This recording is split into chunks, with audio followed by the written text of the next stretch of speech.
السلام علیکم حضرت۔ نکاح سے متعلق میرے کچھ سوالات ہیں جن کے جواب آپ دے دیں۔ پہلا سوال ہے کہ منگنی کی شرعی کیا حیثیت ہے؟ وعلیکم السلام ورحمۃ اللہ تعالی وبرکاتہ۔ منگنی کی شرعی حیثیت یہ ہے کہ دو خاندانوں کے درمیان یہ بات طے ہو جائے کہ میں نے اپنے لڑکے کے لیے آپ کی لڑکی کا انتخاب کیا اور لڑکی والے کہیں کہ میں نے اپنی لڑکی کے لیے آپ کے لڑکے کا انتخاب کیا۔ اس کے بعد اعلان کر دیا جائے۔ اس اعلان کا مقصد یہ ہوتا ہے تاکہ دوسرے لوگ اپنے لڑکے یا لڑکی کا پیغام لے کر ان خاندانوں میں نہ پہنچے۔ یہی منگنی کی شرعی حیثیت ہے۔ اس کے علاوہ منگنی کے نام پر جو کچھ بھی ہوتا ہے وہ فضول لغو ہے، اس کی کوئی شرعی حیثیت نہیں ہے۔ بہت بہت شکریہ۔ اسی سے متعلق میرا دوسرا سوال ہے، آج کل منگنی کے بعد لڑکا لڑکی موبائل سے بات کرتے ہیں، ان کا یہ بات کرنا کیسا ہے؟ دین میں اس کے کیا حکم ہے، کیسا ہے؟ آپ بہتر جانتے ہیں، بتائیں اس کو۔ منگنی یہ وعدہ نکاح ہے، یہ نکاح نہیں ہے۔ جیسے نکاح کے بعد میاں بیوی آپس میں بات کر سکتے ہیں، منگنی کے بعد نہیں بات کر سکتے۔ منگنی سے پہلے جیسے لڑکے اور لڑکی ایک دوسرے کے لیے نامحرم اجنبی ہوتے ہیں، منگنی کے بعد بھی ایک دوسرے کے لیے نامحرم اور اجنبی ہی ہوتے ہیں۔ یہ منگنی صرف وعدہ نکاح ہے، نکاح نہیں ہے۔ اس لیے جیسے منگنی سے پہلے ایک دوسرے سے ملنا، بات کرنا ناجائز و حرام، اسی طرح منگنی کے بعد بھی ایک دوسرے سے ملنا جلنا، باتیں کرنا یہ ناجائز و حرام اور گناہ ہے۔ اسی سے متعلق میرا تیسرا سوال ہے، دین میں اپنی پسند سے شادی کرنا کیسا ہے؟ ہمارے لیے نبی کریم صلی اللہ تعالیٰ علیہ وسلم کی زندگی بہترین نمونۂ عمل ہے۔ ہمیں کوئی بھی کام کرنے سے پہلے سرکار علیہ السلام کا طریقہ دیکھنا چاہیے کہ اس کام میں ہمارے نبی کا طریقہ کیا رہا ہے۔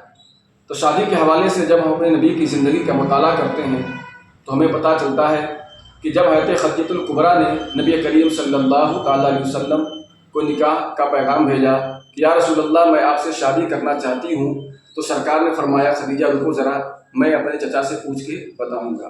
تو یہ ہوتی ہے پسند کی شادی، یعنی اپنے پسند میں بھی ماں باپ کی رضامندی ضروری ہوتی ہے، کیونکہ نبی کریم صلی اللہ تعالیٰ علیہ وسلم نے فرمایا کہ اللہ کی رضامندی ماں باپ کی رضامندی میں ہے اور اللہ کی ناراضگی ماں باپ کی ناراضگی میں ہے۔ تو ہماری پسند میں بھی ماں باپ کی خوشی ضروری ہوتی ہے، یہ ہوتی ہے پسند کی شادی۔ بہت بہت آپ کا شکریہ۔ اسی سے متعلق میرا اگلا سوال ہے، اسلام میں کورٹ میرج کرنا کیسا ہے؟ دین کا کیا حکم ہے اس پہ؟ ماشاء اللہ، اچھا سوال کیا آپ نے۔ دیکھیے، نکاح کے لیے کچھ چیزیں بہت ضروری ہیں۔ ان میں سے پہلی چیز مہر کا ہونا، دوسری چیز ایجاب و قبول کا ہونا۔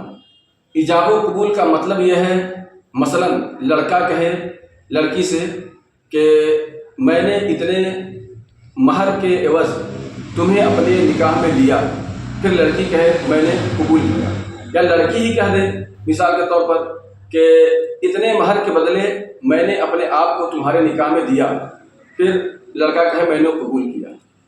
تو مہر کا ہونا، ایجاب و قبول کا ہونا، دو گواہوں کا ہونا، دو گواہوں کا ہونا بس ضروری ہے، اور دونوں گواہ مسلمان ہو، عاقل ہو، بالغ ہو، اور ایک ہی مجلس میں ایجاب و قبول ہو، اور اسی مجلس میں ایجاب و قبول کو دونوں گواہ سن بھی لیں۔ اگر ان شرطوں کے ساتھ نکاح ہوا تو کورٹ میرج میں کوئی حرج نہیں ہے، جائز ہے۔ لیکن عام طور پر کورٹ میں ان چیزوں کا اہتمام نہیں ہوتا ہے۔ ہوتا یہ ہے کہ لڑکے اور لڑکی رجسٹرار وغیرہ جو ہوتے ہیں ان کے پاس جاتے ہیں، وہاں جج وغیرہ جو ہوتے ہیں، فائلیں جو بھرنی ہوتی ہے بھرتے ہیں، اس کے بعد انہیں میرج سرٹیفکیٹ مل جاتا ہے۔ صرف کورٹ میرج کر لینے سے یا میرج سرٹیفکیٹ مل جانے سے نکاح نہیں ہوتا ہے، شادی نہیں ہوتی ہے۔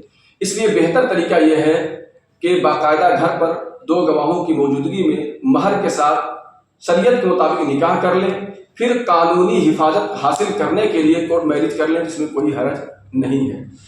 اس لیے کورٹ میرج سے صرف نکاح نہیں ہوتا ہے، آپ پہلے نکاح کر لیں،